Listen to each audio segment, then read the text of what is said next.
Rockefeller family, the empire that dominated American history. Infamous power and mystery. Few names provoke as many polarizing reactions in America as the Rockefeller family. What is being discussed about this legendary dynasty is not just a mighty business empire, but behind their colossal fortune lies a captivating story of ambition, innovation, and an indomitable will to overcome all adversities. But before becoming a symbol of a prestigious lineage, where did they begin? How could a boy who grew up in poverty build a financial and business empire that partly shaped the history of the United States? And most importantly, what lessons remain from this extraordinary tale? A harsh childhood. John Davidson Rockefeller was born in 1839 on a small farm in Richford, New York, the second son in a poor family. John soon understood the harshness of life. His mother, Eliza, a devoutly strict and disciplined woman, always taught her children about sacrifice and frugality. From a young age, John learned to meticulously record his expenses in a small notebook to manage his finances carefully. In contrast, his father, William, was notorious under the alias Devil Bill. He often wandered far and wide selling fraudulent miracle cures, making his whereabouts constantly mysterious and shady, sometimes disappearing for months or even a year at a time. But occasionally, he would return with a few trunks of goods and cash. At times, his debts at local stores reached as high as $1,000, a staggering sum for that era.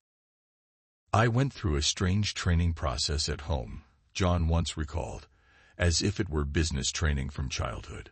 Bill had a habit of conducting deals and trying to swindle money from his own sons to sharpen their quick-wittedness and cunning. He lent money to his children at high interest rates, then abruptly demanded repayment, forcing them to find ways to settle the debt. John did not enjoy these lessons, but he fully absorbed them. From his father, he learned flexibility and cunning in business. Combined with the perseverance he inherited from his mother, John gradually honed the qualities of a promising young businessman. In 1849, the world collapsed for the Rockefeller family. Bill was accused of raping a housemaid. Instead of facing the charges, he fled, leaving his family to deal with the scandal alone. It was an utterly humiliating moment, leaving a deep emotional scar on John, who was only 10 years old at the time. Perhaps it was from this moment that he began seeking solace in the local Baptist church. Every Sunday, as the offering plate was passed around, John's mother always urged him to contribute a few meager pennies. Gradually, he began associating the church with charity. A pastor once advised John, "Earn as much money as you can, so you can give away as much as possible." John later reflected, "It was at that very moment that the financial plan for my life was shaped." A few years after the Devil Bill incident, the case remained inconclusive due to a lack of evidence. Bill returned and moved the entire family to Cleveland. It seemed this migration was meant to lead to a brighter future, but reality was far from a dream. John discovered that his father had married a second wife under a false name, and the move to Cleveland was merely to cover up and continue Bill's double life. Then, Bill disappeared again, abandoning his wife and 5 children in an unfamiliar city. Eliza struggled alone to make ends meet, while John had to drop out of school to help support the family financially. In 1855, at the age of 16, the young boy quickly secured a job as an accounting clerk at a Cleveland-based agricultural brokerage firm called Hewitt & Tuttle, earning 50 cents a day. This marked the starting point of John D. Rockefeller's illustrious career. His diligent work ethic immediately left an impression. He meticulously reviewed every invoice, pointing out errors as small as a few cents. This meticulousness and diligence truly set him apart. Before long, John developed a keen eye for detail in his work. Alongside this, John continued to carefully record all personal income and expenses in his ledger, down to the smallest amounts. To him, numbers were sacred. The accounting ledger gradually became a second conscience, governing his daily activities. After just a few years of working for modest wages, John D. had saved up a sum of money, supplemented by a $1,000 loan from his father, Bill, naturally with interest. John Rockefeller was determined to shed his impoverished past and start his own business. His first venture began at the age of 18, dealing in meat and grains. Not long after, a life-changing opportunity emerged. About the Standard Oil era. At that time, an oil boom was sweeping through Pennsylvania. In 1859, the first commercial oil well was drilled in Titusville, igniting a fire in this fledgling industry. Thousands of prospectors flocked to the black gold fields, hoping to strike it rich. But John Rockefeller took a different approach. Instead of risking investment in oil drilling, John saw greater potential in refining and distributing oil products. In 1863, he partnered with Morris B. Clark to establish his first oil refinery in Cleveland, strategically located near railroad tracks directly connected to oil fields. Low transportation costs and optimized distribution capabilities allowed the company to reap significant profits from kerosene. John D. staked his entire life on this nascent industry. He borrowed tens of thousands of dollars, a sum equivalent to millions today, to reinvest further. But John had a bold vision and a deep conviction that this was his destiny, as well as that of America. He believed that this young nation, like himself, would ride the wave of oil to greatness.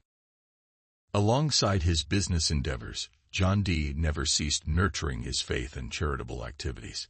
Even as a modestly paid office worker, he had paid to free a slave and donated to a Catholic orphanage. As his wealth grew, his contributions became increasingly generous, particularly to churches in Cleveland. Returning to his business in 1865, while Clark wanted to halt expansion, John Rockefeller decided to push forward. He bought out Clark's share in the company and then raised additional capital from his younger brother, William, and a few other family members. Before long, the company grew at a dizzying pace, with production and profits quadrupling compared to before. By 1870, John D. was ready for a bigger move, merging 5 other oil refineries to form Standard Oil. This is considered the first seed of what would later become the Rockefeller Empire. Standard Oil was not just an oil company. It was a revolution in business operations.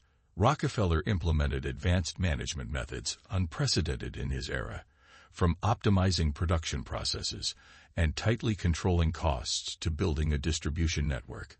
Every aspect was calculated with precision. But most crucially for John D. Rockefeller, it was about eliminating competition. Every decision he made was aimed at achieving absolute control to dominate and manipulate the market entirely. Initially, John collaborated with competitors, sharing profits to align them with what he called the standards of Standard Oil. But later, he gradually sought to crush these companies by any means necessary. At times, he bled them dry through relentless price wars. At other times, he threw money at buying them out in an effort to neutralize them. Still, many refused to sell crude oil to Rockefeller and his associates. Facing fierce resistance, John D. did not hesitate to employ every tactic to defeat his rivals. He developed a superior transportation network through strategic partnerships with railroads, securing exclusive distribution rights. From 1870, Standard Oil secretly negotiated with the 3 largest regional railroad companies to secure transportation rates 50% lower than those of its competitors. This move immediately created crushing pressure on numerous non-compliant companies, forcing them to choose between merging or being destroyed. Beyond this option, John sometimes cut off the supply of oil processing chemicals, leaving competitors without raw materials for production.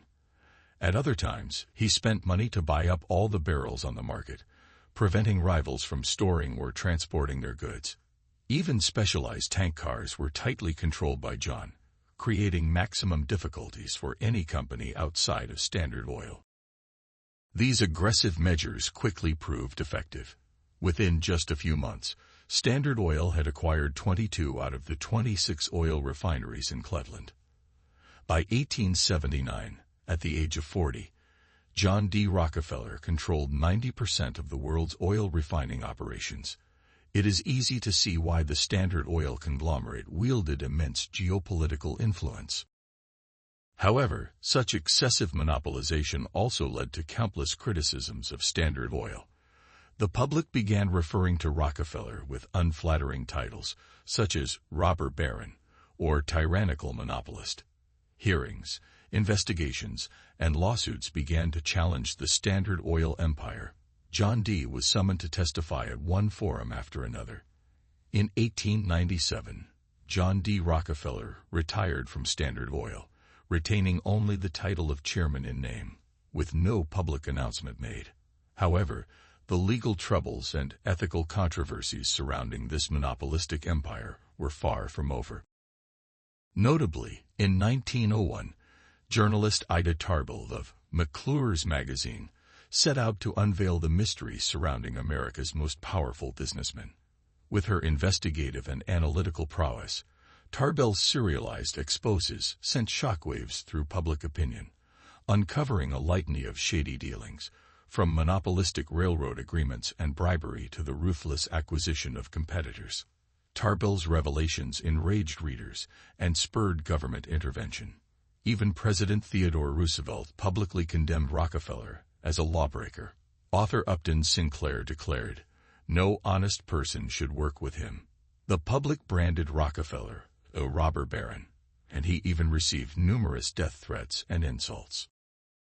But perhaps the most devastating blow came when Tarbell exposed Rockefeller's father, Devil Bill, as a polygamist, a peddler of fake goods, and an alleged rapist. Rockefeller remained steadfastly silent in the face of the scandal. This was a lesson in patience he had learned from his mother in the past.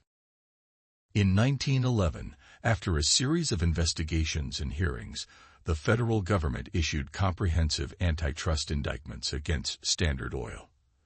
As a result, the empire was forced to restructure and split into more than 30 smaller companies to avoid violating the law.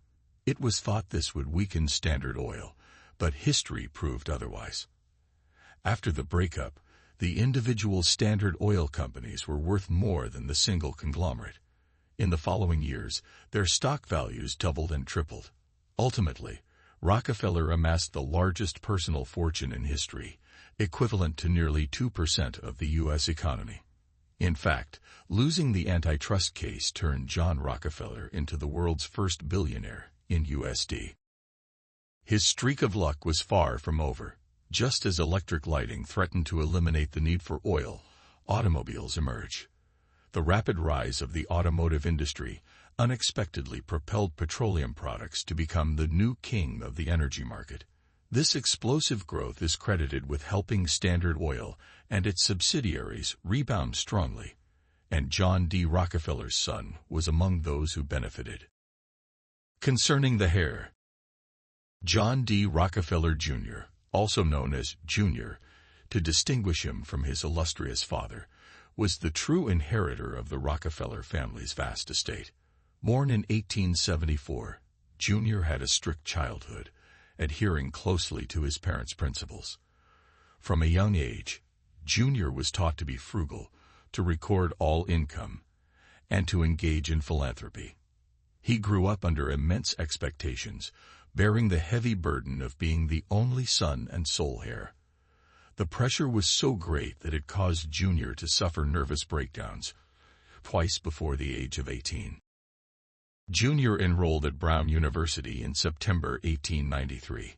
He continued to meticulously log all his expenses in a ledger and lived a modest life compared to the enormous wealth his family possessed. Nevertheless, thanks to the independence of university life, Junior, for the first time, dared to engage in previously forbidden activities, such as attending theater performances, participating in leisure activities, or smoking. Notably, this was also when he met his future wife, Abby Aldrich, a beautiful young woman from a prominent Rhode Island family. In 1897, after graduating, Junior officially joined Standard Oil, eager to stand shoulder to shoulder with his great father. But things did not go as smoothly as hoped. Instead of being assigned specific tasks, Junior felt lost in a strange office, with an empty desk and trivial, directionless tasks. Determined to prove himself, Junior boldly ventured into the stock market, but disaster struck.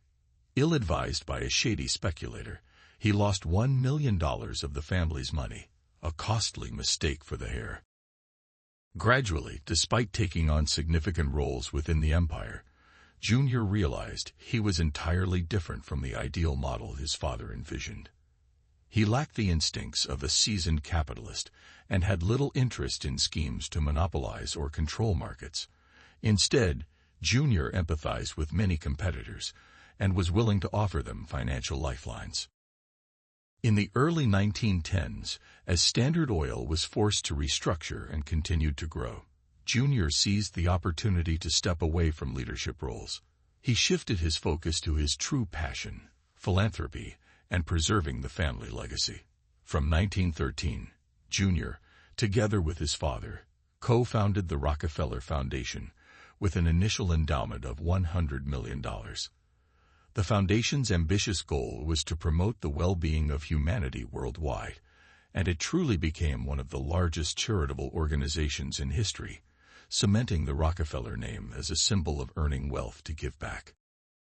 As public outrage over Standard Oil subsided and charitable initiatives expanded, Junior was determined to erase the stain that seemed to linger around the family's wealth. But his hopes of redeeming the family name were at risk of crumbling. On April 20, 1914, gunfire tore through the peaceful skies of Ludlow, Colorado. The National Guard opened fire on a tent camp where striking workers' families, employed at a Rockefeller-owned coal mine, were staying. In a brutal 14-hour clash, at least 21 people were killed, including 2 women and 11 children. This event went down in history as the Ludlow Massacre. Caught in the storm of criticism was John D. Rockefeller, Jr. for the first time. The full weight of public opinion fell directly on Junior's shoulders. He was not only held accountable for the Ludlow tragedy, but also bore the contempt of the entire nation for the ruthless monopolistic tactics his father had employed. The pressure was so immense that Junior could not help but worry about the uncertain future of the family. But from those ashes, Junior resolved to turn the tragedy into a historic turning point. He personally traveled to Ludlow to engage in dialogue and listen to the workers and their families. Junior's empathy and commitment to reform led to a series of positive changes in labor policies, gradually improving the lives of miners. More importantly, Ludlow marked the beginning of a mission to cleanse the Rockefeller name, a task that seemed nearly impossible. As historian Ron Chernow once remarked, "If you told anyone in America that one day Rockefeller would be synonymous with good deeds rather than greed, they would never believe it." Junior sacrificed himself to salvage the family's reputation. Over the decades, Junior transformed himself into a symbol of philanthropy and social responsibility.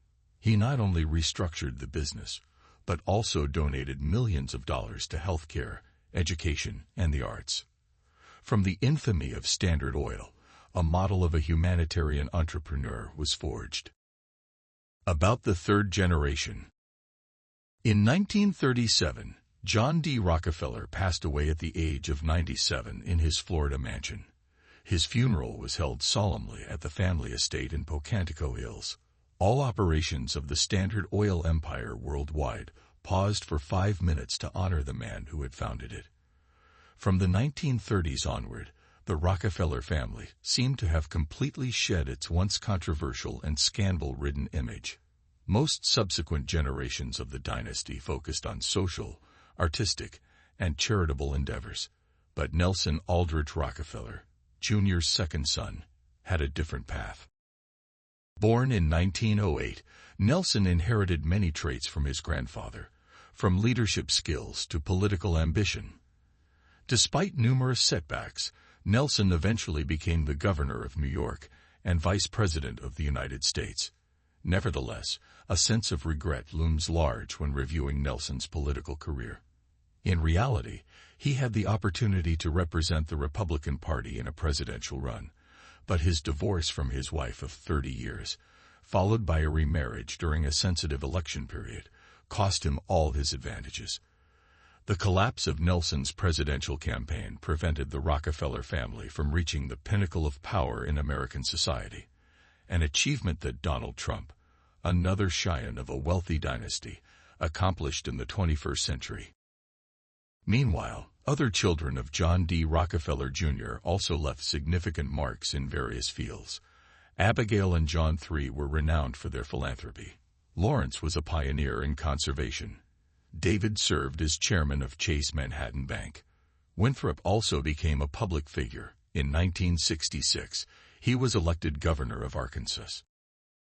However, later on, a fierce power struggle erupted among the siblings in the Rockefeller family. After his political career, Nelson Rockefeller sought to return and take control of the family's operations, as he had once done before. But his older brother, John III, stepped up to reclaim his position in the dynasty. The conflict escalated when their nieces and nephews leaked details of the family's internal turmoil to the media. Many developments in this power struggle were later exposed in a book published in 1976. The book described the Rockefeller family as a family that has everything except emotion. Nelson was the most furious about the leak of internal information.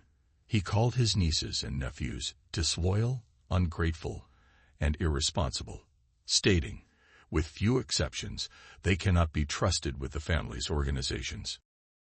This discord, however, gradually subsided and was resolved among the younger generation. But John III and Nelson never had the chance to reconcile.